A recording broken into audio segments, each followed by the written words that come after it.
we did have a little bit of selling pressure in the morning on the SPYs after the gap up. Actually took out that like 289.60. I guess what was the low here? 289.30. We did close above 290. If we step back for a second and just look at the longer term on the SPYs, which I don't think we've done in a while. After having topped out at the beginning of 2018 at 286 and change, we had a pretty good year in terms of volatility. We had initial volatility, then we had end of the year volatility here. But between those two periods of volatility, we made a new high at around 293. And so when I think about kind of us coming into that high from the fall before we kind of hammered in October, is we have the original high from January of 2018, right here, 86. We have the high that we put in the fall before the hard sell-off down at 270 from let's call it 292, 293 area. And so we're moving back, we're above obviously 286, and we're moving back inside of this. So I'm kind of curious if we work our way up to here. We've been talking about 292, 293 for a while, because I thought if once we got above here, if we did, we could come in and test this. And then, would we come back and just hold this area and stay tight to this and make new highs? Or would we test this, get back below 290 and test the prior high from here? So that was kind of the thought. I think we'll get an idea over the next couple of weeks how that plays out. Obviously, we're moving into the thick of earnings season, so that could play a role. And I'm not sure from a macro standpoint if there's much else really there. The China stuff got pushed back, so it might be a while before we're looking at that in terms of a catalyst. So that's bigger picture. 30-minute on the SPYs. As long as we're above 290 on the SPYs, we want to see if we can continue to kind of grind up.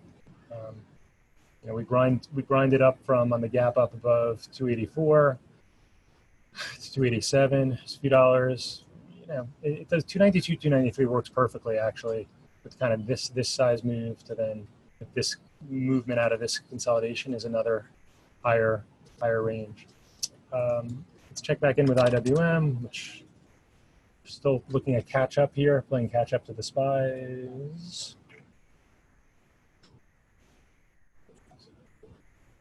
58.5 is the spot. That's the spot we've talked about a bunch of times. That's where it sold off from on March 4th. All right, so earnings season is really going to pick up this week.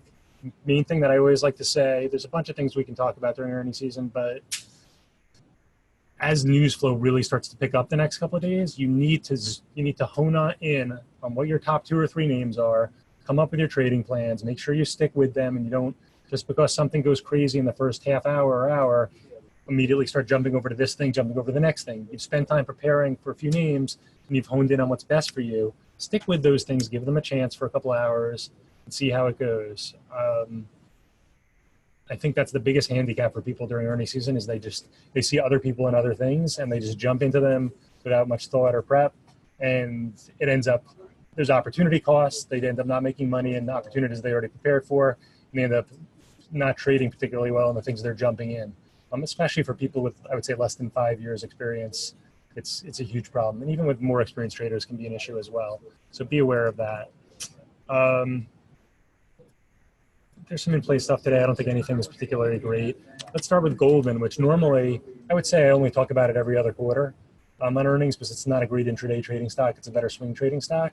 But I thought because of the amount that it had run up from 160 back up to 200 here, then gapped above 200 with the JP Morgan earnings, that there might be 1 or 2 decent intraday moves here where you might be able to capture $3 or $4 off some prices. So that's the reason I'm going to talk about it.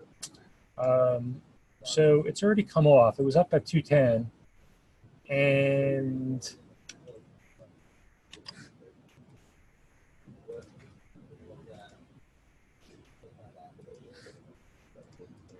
it's already come back to 204, which had been resistance for the last week. So really, for this one, once something gets inside the range, remember the rule is it goes then back to the bottom of the range. So we're looking at potentially just coming all the way into 200 to 202, or If it starts to hold back above this resistance from the last week, above 204, and then gets above 205, maybe it comes back to the bottom of the range from Friday. So I put 208 as our first resistance here, but let's zoom in a little bit.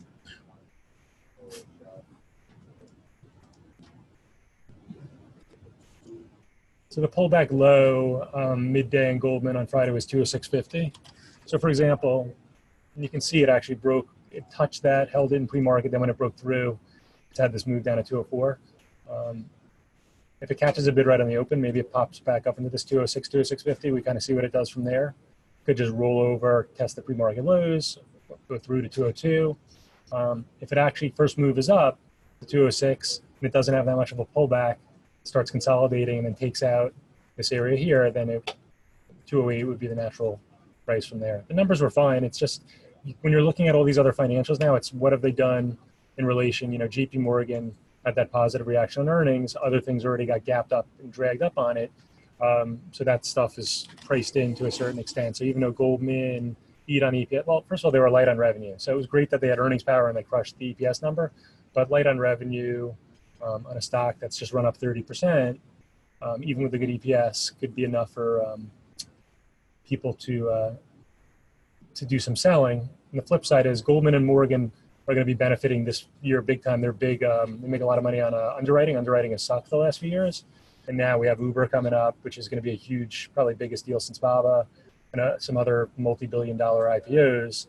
And they make some good money there. So that's kind of the flip side on that one. So we have this FCSC, which they license a gene therapy. It's one of those low float. It might be 10 million shares outstanding. So it's easy to move around. If we zoom out on the daily, it's already traded 2.5 million shares in the pre-market. And if we look at the recent history, it was over $3 in March, and it did that day over 8 million shares. If we zoom out a little bit more, we can see that it was a $20 stock.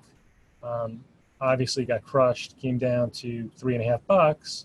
Since that time, it has not been above 5, let's call it.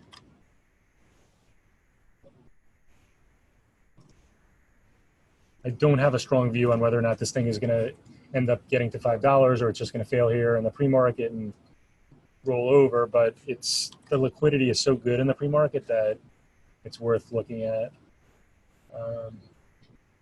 So the pattern on these when they gap up on heavy volume is basically look at the last big move and what does it do in relation to that.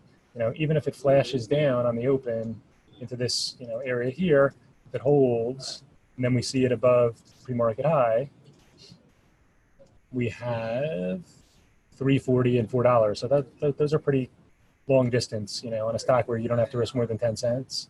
So there's a lot of upside there. I'm sure if it comes up to 3 on the open and fails there, people will try it on the short side to play it back down to 270 or 250. There'll probably be multiple plans there. Yeah, and Waste Management, I think that was a cash deal, right? Yes. Yeah, so Waste Management was a cash deal. The market likes it. If it's a cash deal, you don't have to worry about the risk arb pressure. So, and it could be in play, but there's unfortunately there's no volume in the pre-market, so we can't really draw any conclusions. But as volume comes in, let's say after 9:45, 9:50, we can kind of take a look. But yeah, if it's above 104, that's very bullish for WM, which had already run up recently. APHA. APHA, yeah, they missed on the revenue by a lot.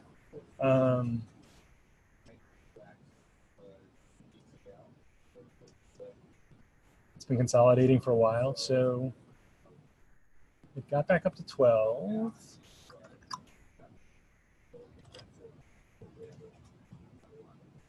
So it's below $9 right now, which is not good. It's been between 9 and 10.5 for a couple months.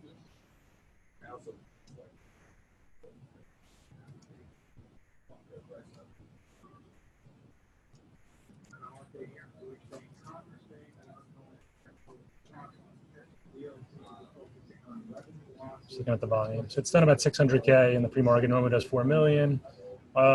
It's what I put on the sheet for. I put 920 as resistance, but That was probably from the higher time frame consolidation, but yeah, it could potentially fail right in this little range right here.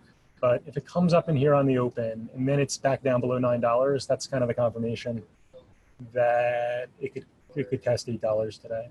So if it shakes this off, the numbers look bad, but if it shakes this off and starts to hold above 920, that's what a shake off would look like.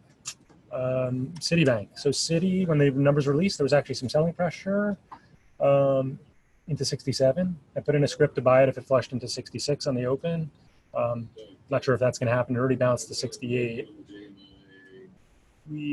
Let's see. So the high from Friday was 68 and a quarter. It's already failed there. I'm sure some people were already shorting it in the pre-market. The volume's pretty good. It's done over 500,000. Let me zoom out for you. So here's on the 30-minute. Okay, so it's up 10% from the recent. It was bought for a few days down here at 60. It's actually up about 12, 13% from there, coming into earnings. And remember that it had gapped up with JP Morgan as well, the other financials.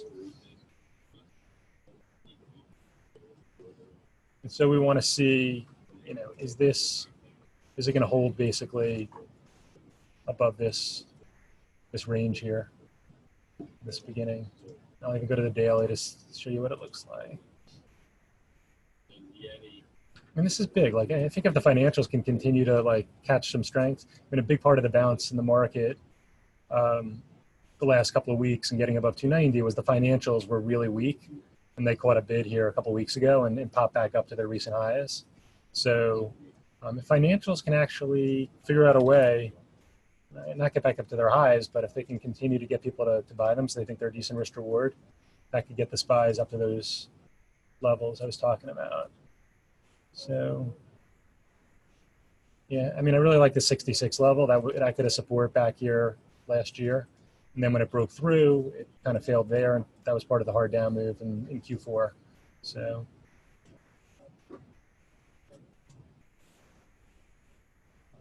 that's automated. I just have a script to scale into it in this area right here.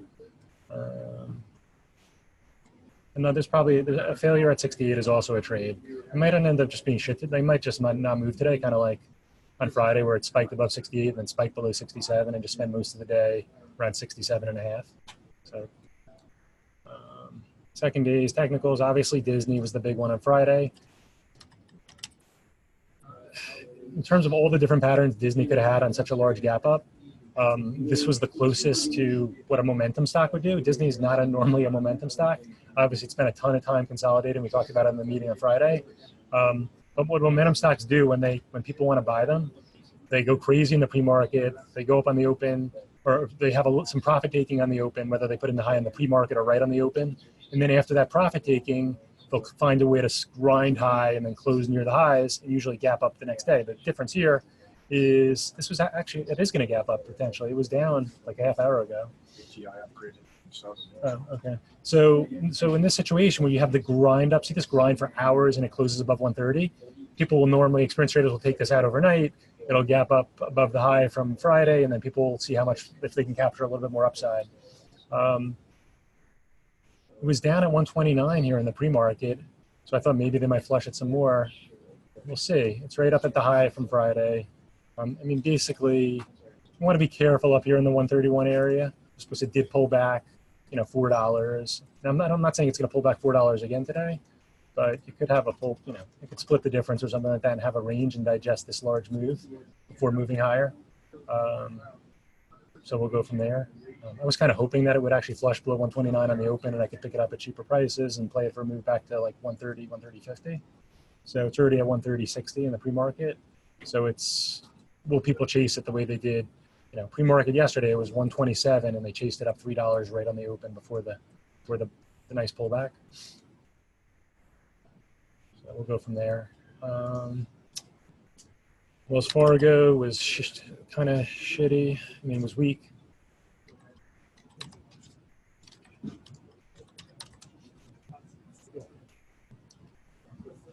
So I would have a short bias on Wells Fargo as long as it's below this 46.20 support from the morning and the afternoon. And then JP Morgan was pretty good. Right on the open, it had a quick flush to 109, and it went straight up like a couple of dollars. It actually pulled back to 110 and then made a new high. The most surprising thing of the day, I thought, was that actually making the new high at 112, it pulled back as deep as it did in the afternoon to 110.50. So it was really strong in the morning, and it pulled back here. They were accumulating it above. Normally when something's being accumulated above the morning high, you look for it to kind of curl back up. In this case, it broke to the downside to here. So I think you want to maintain, you have a range here, obviously, from here to here. But I think as long as it's above 110.50, I wouldn't be thinking the stock's a particularly good short. What's that? Oh yeah, I did. Yeah, I put CVX on the sheet. Thanks. CVX got sold on the merger ARB stuff. It held long-term support. Like it's very unusual for a stock. A stock sometimes will hold long-term support a couple of times on the open, but if it tests 3-4 times, it'll break through. This one actually held it. This time here, I was surprised, and then it came down again in the afternoon. And people bought it again into 19, and it closed at 1980. So I would say if it's holding above like 120.50 today, I'd be looking at it on the long side. Yeah, and TUFN. This I thought was it reminds me of, what was the other quieter IPO, TW. These are better, a lot of times much better like multi-day traders, because there's not as many people focused on them, and there's not as many big people trying to get in or out. But this one was pretty good on day one. I don't think it was as strong as TW, but on day two, it did hold. The afternoon resistance became support and closed strong, and this could just be a trender for a few days. So good to put on the sheet by Martin. As always, be patient and good luck.